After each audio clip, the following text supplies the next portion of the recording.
Hi നമസ്കാരം, എൻ്റെ ജീവിതത്തിലേക്ക് സ്വാഗതം. നിങ്ങൾ പ്രതിഷേധിക്കുക.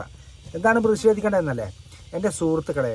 ഇന്ന് ഹോട്ടലുകളിലും ഇഷ്ടംപോലെ ഹോട്ടലുകളുണ്ട്, ഇഷ്ടംപോലെ തട്ടുകടകളുണ്ട്, എല്ലാ ഭക്ഷണമുണ്ട്. പക്ഷേ തോന്നിയ പോലെ പൈസയാണ് മക്കളെ. എന്താ കാരണം? ഗ്യാസ് കിട്ടാനില്ല പോലും. ഗ്യാസ് കിട്ടണ്ടെങ്കിൽ 3, 4, 5, 1000 രൂപയെല്ലാം കൊടുക്കണം. എന്നിട്ട് നമ്മൾ ഗ്യാസ് കൊണ്ടുവരുന്നതെന്ന് നമ്മൾ പറഞ്ഞാൽ നിർബന്ധിച്ചിട്ട് നമ്മൾ കൊണ്ടുവരാൻ വേണ്ടിയിട്ട് ഇല്ല, ഗ്യാസല്ലേ ഇല്ല, അടുപ്പ് കത്തിക്കുക, അതല്ലേ വേണ്ടത്. അല്ലാതെ തോന്നിയ പോലെ പലഹാരങ്ങൾക്ക് വില ഏർപ്പാടായി കഴിഞ്ഞാൽ വലിയ വലിയ വലിയ വലിയ പ്രതിഷേധങ്ങൾക്കിടയാകും. ജനങ്ങളെ ഏറ്റെടുക്കും. ഈ വീഡിയോ എല്ലാവരും ഒന്ന് ഷെയർ ചെയ്യുക, ഏറ്റെടുക്കുക. ഇപ്പോൾ മിണ്ടാതിരുന്ന് കഴിഞ്ഞാൽ പിന്നെ പൈസ ഇങ്ങനെ കൂടിക്കൂടി വരും. ഇപ്പോൾ ഗ്യാസെല്ലാം സുലഭമായി കിട്ടാൻ തുടങ്ങിക്കഴിഞ്ഞാൽ എന്താവും? ഇവർ ഈ പറയുന്ന പോലെ വില കുറക്കുക ഇല്ലല്ല, കുറക്കൂല.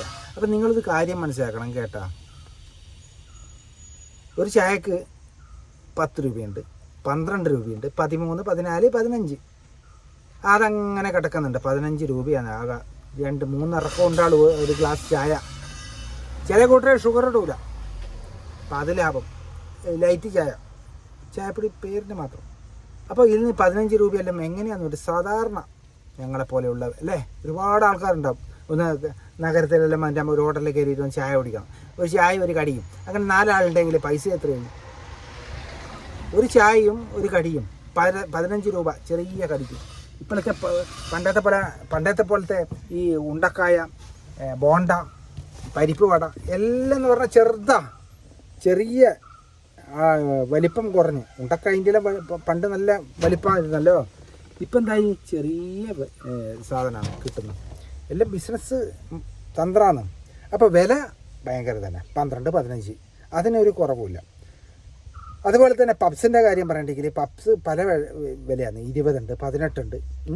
പക്ഷേ അതിൻ്റെ ഈ പപ്സിൻ്റെ വണ്ണവും കുറഞ്ഞ്. എന്താ അതുമാത്രമല്ല, ഈ പപ്സിൻ്റെ അകത്ത് മസാല ഇടൂലേ, ഉള്ളിയും കാര്യമെല്ലാം, അത് പേരിന് മാത്രമേ ഉള്ളൂ. ബാക്കി മൈദൻ്റെ അളവ് എല്ലാത്തിൻ്റെ തൂക്കം കുറഞ്ഞു, വണ്ണം കുറഞ്ഞു. ഇലയടേൻ്റെ വണ്ണം അതും കുറഞ്ഞു. എല്ലാത്തിൻ്റെയും ഈ പലഹാരത്തിൻ്റെ ലഘുകടികളുടെ വണ്ണങ്ങളെല്ലാം കുറഞ്ഞു. വളരെ ദയനീയമാണ് കാര്യം. പക്ഷെ പൈസ കൂടുന്നുണ്ട്, വണ്ണം കുറയുന്നുണ്ട്, രുചിയും കുറയുന്നുണ്ട്. അതിൽ ചേർക്കേണ്ടതെന്ന് ചേർക്കുന്നില്ല. അതുപോലെ തന്നെ ഈ മസാല ദോശക്ക് ചില ഹോട്ടലിലേക്ക് കയറി കഴിഞ്ഞാൽ മസാല ദോശ ഓർഡർ ചെയ്ത് കഴിഞ്ഞാൽ മസാല ദോശ കിട്ടും. എന്താ ഉണ്ടാകുന്ന വെച്ചാൽ കംപ്ലീറ്റ് ഉരുളക്കിഴങ്ങ് ഉണ്ടാവുക. ഉരുളക്കിഴങ്ങ് നിങ്ങൾക്ക് ഇങ്ങനെ അനുഭവപ്പെട്ടിട്ടുണ്ടോ? എനിക്ക് ഒത്തിരി ഉണ്ട്. ഞാൻ ഉരുളക്കിഴങ്ങല്ല കഷ്ണമെല്ലാം മാറ്റി വെക്കും. 1, 2 ഉള്ളീൻ്റെ അങ്ങോട്ട് കഷ്ണം ഉണ്ടാവും. ബാക്കി മൊത്തം ഉരുളക്കിഴങ്ങ് അതിൻ്റെ അകത്ത് മസാലകളിലിട്ടിട്ട് നേരിയ ദോശ. വെറും നഷ്ടമാണ് മസാല ദോശ, നെയ് റോസ്റ്റ് എല്ലാം നേരിയതാണ്. അപ്പം നമ്മളിങ്ങനെ വെറുതെ അവർ പറയുന്ന 70, 60, 80 രൂപയാണ് കൊടുക്കുന്നത് മസാല ദോശക്കെല്ലാം.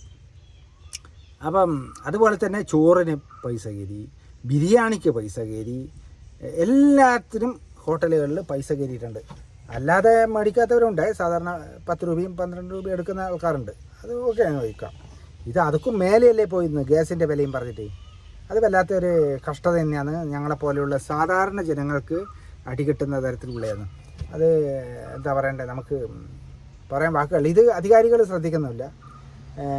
പ്രതിഷേധ പ്രകടനങ്ങൾ കാര്യങ്ങൾ പ്രതിഷേധിക്കുന്നില്ല. ജനങ്ങളുടെ ഭാഗത്തുനിന്ന് പ്രതിഷേധങ്ങൾ നടത്തുന്നില്ല. അപ്പം ഈ പ്രതിഷേധങ്ങൾ നടത്തിയേ പറ്റും. പണ്ട് കാലങ്ങളിലെല്ലാം പറയുന്നതൊക്കെ ഇങ്ങനെ ഹോട്ടലുകളിൽ തോന്നിയ പോലെ പൈസ ഈടാക്കുന്ന കണ്ടിട്ട് സംഘടനകൾ സമരം ചെയ്തിട്ടുണ്ട്, കാര്യങ്ങളൊക്കെ കുറക്കാനും ഇതാക്കാനും വേണ്ടി. അപ്പോൾ ഇതല്ല.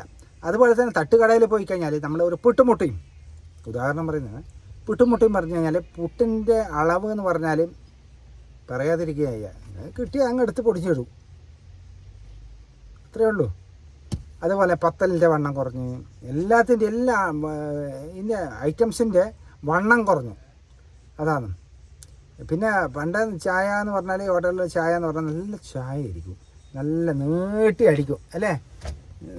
2 കൈയും ഗ്ലാസ്സിൽ കപ്പിൽ ആക്കിയിട്ട് ഇതാക്കിയിട്ട് നീട്ടി അടിക്കും. ചായ കളർ വരുമ്പോൾ തന്നെ കാണാൻ തന്നെ ഒരു ചേലാണ്. പക്ഷേ ഇപ്പോഴത്തെ ചായകൾ ഒരു മിൽമ കടയിൽ പോയി കഴിഞ്ഞാൽ ചൂടുവെള്ളം എടുക്കും, അല്ല ഒരു ഗ്ലാസ് എടുത്ത് അതിൻ്റെ അകത്ത് ലേശം ചായപ്പൊടി, ഇച്ചിരി പഞ്ചസാര, അതിൻ്റെ ചൂടുവെള്ളം അതിൻ്റെ അകത്ത് വയ്ക്കും, അതിൻ്റെ സ്പൂണിലിട്ട് 2 ഇളക്കിയിട്ട് ചായയായി.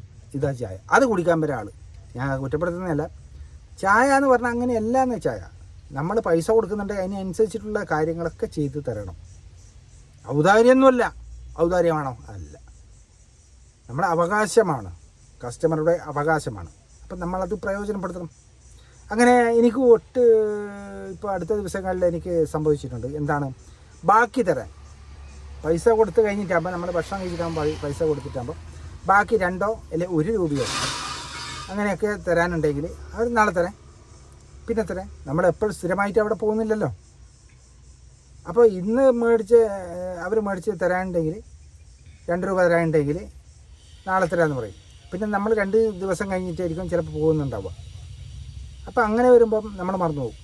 എന്നിട്ട് ആ സമയത്ത് പൈസ കൊടുക്കാൻ സമയത്ത് നമുക്ക് ഓർമ്മ വരും, അത് തരാനുണ്ടല്ലോ. അതെങ്ങനെ ഓർമ്മയുണ്ടാവുമെന്ന് പറഞ്ഞാൽ അതിൽ നിന്നും വേറൊരാൾ എനിക്കും പൈസ ക്യാഷ്യറിൽ ഇരുന്നിട്ടുണ്ടാവും.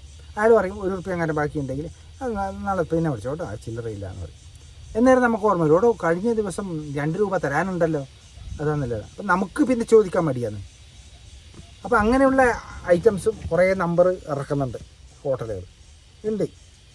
എന്തിനാണിങ്ങനെ മനുഷ്യനിങ്ങനെ പിയുന്നത്? നല്ല ആഹാരങ്ങൾ കൊടുക്കൂ, അതിനനുസരിച്ചുള്ള പണം നിങ്ങൾ മേടിച്ചോ. അതിനൊരു വർക്കത്ത് വേണം, ഓരോ പലഹാരത്തിനും അതിൻ്റേതായ വർക്കത്തും കാര്യങ്ങളൊക്കെ വേണം. ഇതൊന്നും ഇല്ലാണ്ട് നിങ്ങൾക്ക് കാശുണ്ടാക്കണം എന്ന് വിചാരിച്ച് തോന്നിയ പോലെ വൃത്തിഹീനമായിട്ടും കൊടുക്കുന്നതായാലും വളരെ മോശമാണ്. എത്രയോ സംഭവങ്ങൾ ഉണ്ടായിട്ടുണ്ട്. അപ്പോൾ ഇത് അധികാരികൾ ശ്രദ്ധിക്കുന്നില്ലേ സുഹൃത്തുക്കളെ? അധികാരികൾ ശ്രദ്ധിക്കുന്നില്ല, തോന്നിയ പോലെയാണ്. അതേപോലെ പച്ചക്കറിക്കെല്ലാം വില എന്താ പറയണ്ടേ? നമ്മളെപ്പോലുള്ള സാധാരണ ജനങ്ങൾക്ക് നടക്കില്ല. ഇത്ര ആൾക്കാർ പാവപ്പെട്ട് നിൽക്കുന്നുണ്ട്. ഒന്നാമത് ഇന്നത്തെ കാലാവസ്ഥ എന്ന് പറഞ്ഞാലും പെരും ചൂടാ. ഒരു 10 മിനിറ്റ് നിൽക്കണ്ട പൊരിവെയിലത്ത്, തളർന്ന് വീണ് സൈഡായി പിന്നെ 2-1. ഇതിപ്പോൾ കണ്ണൂരിൽ കണ്ടു വാർത്ത. ഇന്നലെ ഒരു കിണറിൽ ജോലി ചെയ്യുന്ന ആൾ സൂര്യാതാപമേറ്റ് മരണപ്പെട്ടു. ചെറുപ്പക്കാരനാണ്. അപ്പം അതുപോലെ പല സ്ഥലങ്ങളിലും ഇതുപോലെ അത്യാഹിതങ്ങൾ, പ്രകൃതി സംബന്ധമായിട്ടുള്ള സംഭവങ്ങൾ നടക്കുന്നുണ്ട്. അപ്പോൾ എല്ലാവരും നല്ലോണം വെള്ളം കുടിക്കുക, ആഹാരം കഴിക്കുക. അതുപോലെ തന്നെയായിരിക്കും ആ സമയത്തായിരിക്കും നമ്മൾ ഹോട്ടലുകൾ കയറുന്നുണ്ടാവുക. വെള്ളം ശുദ്ധമായിരിക്കണം, പലഹാരങ്ങൾ ശുദ്ധമായിരിക്കണം. പലഹാരങ്ങൾ, എണ്ണക്കടികൾ പിന്നെ പറയണ്ട. പക്ഷെ വെളിച്ചെണ്ണയിൽ ഉണ്ടാക്കുന്ന കടികളുണ്ട്, വെളിച്ചെണ്ണയിൽ മാത്രം ഉണ്ടാക്കുന്ന പലഹാരങ്ങളുണ്ട്. അത് എൻ്റെ ചാനലിലുണ്ട്. ഇൻസ്റ്റാഗ്രാം ഒന്ന് നിങ്ങൾ ഫോളോ ചെയ്തോ, എൻ്റെ ജീവിതം. യൂട്യൂബ് ചാനൽ ഒന്ന് ഫോളോ ചെയ്തോ, എൻ്റെ ജീവിതം. അപ്പം നിങ്ങൾക്ക് കാണാം. അപ്പോൾ ഇതൊക്കെയാണ് എനിക്ക് പറയാനുള്ളത്. അപ്പം നിങ്ങൾ ഈ വീഡിയോ ഒന്ന് ഷെയർ ചെയ്യാം. അപ്പം പുതിയ കാഴ്ചകളും വീഡിയോകളുമായിട്ട് ഇനിയും നിങ്ങളുടെ മുമ്പിൽ ഞാൻ വന്നുകൊണ്ടേയിരിക്കും. വരണം എന്നാണ് ആഗ്രഹം. ഇതെൻ്റെ സ്റ്റുഡിയോ എന്നാണ് ഞാനിത് റെക്കോർഡ് ചെയ്യുന്നത്. കണ്ട സ്റ്റുഡിയോ ഉണ്ടോ? ഇതാണ് എൻ്റെ സ്റ്റുഡിയോ. തുടക്കം മുതൽ ഉള്ള സ്റ്റുഡിയോ ആണിത്. നിങ്ങൾ പഴയ ആൾക്കാർക്ക് എൻ്റെ ചാനലിൽ കണ്ടവർക്ക് മനസ്സിലാകും സ്റ്റുഡിയോ എന്താണെന്ന്. അപ്പം എല്ലാവരും ഒന്ന് ഷെയർ ചെയ്യുക. ഈ വില വർധനവ്, അനധികൃത വില വർധനവിനെതിരെ പ്രതിഷേധിക്കുക. എൻ്റെ ജീവിതം. Okay, bye. നമസ്കാരം. എൻ്റെ ജീവിതത്തിലേക്ക് സ്വാഗതം. കുറച്ച് ദിവസത്തെ ഇടവേളയ്ക്ക് ശേഷം ഞാൻ വീണ്ടും വന്നിരിക്കുകയാണ് നിങ്ങളുടെ മുമ്പിൽ. അപ്പോൾ എൻ്റെ ചാനൽ ആദ്യമായിട്ട് കാണുന്നവരാണെങ്കിൽ എന്നെ ഒന്ന് പ്രോത്സാഹിപ്പിക്കുക, എല്ലാവരിലേക്കും ഒന്ന് ഷെയർ ചെയ്യുക. അപ്പോൾ ഞാൻ ഇന്ന് വന്നതിൻ്റെ ഇനി ദിവസവും വീഡിയോ ഇടാൻ ശ്രമിക്കും. അപ്പോൾ ഞാൻ ഇന്ന് വന്നതിൻ്റെ ഒരു കാരണം, ഒരു വാർത്ത അറിഞ്ഞു. കണ്ണൂർ അഞ്ചരക്കണ്ടി മെഡിക്കൽ കോളേജിൽ ഒരു വിദ്യാർത്ഥി ആത്മഹത്യ ചെയ്തു. എന്താണ് കാരണം? എവിടെയുള്ളതാണ്? എല്ലാം വിശദമായി പറയാം. വരും.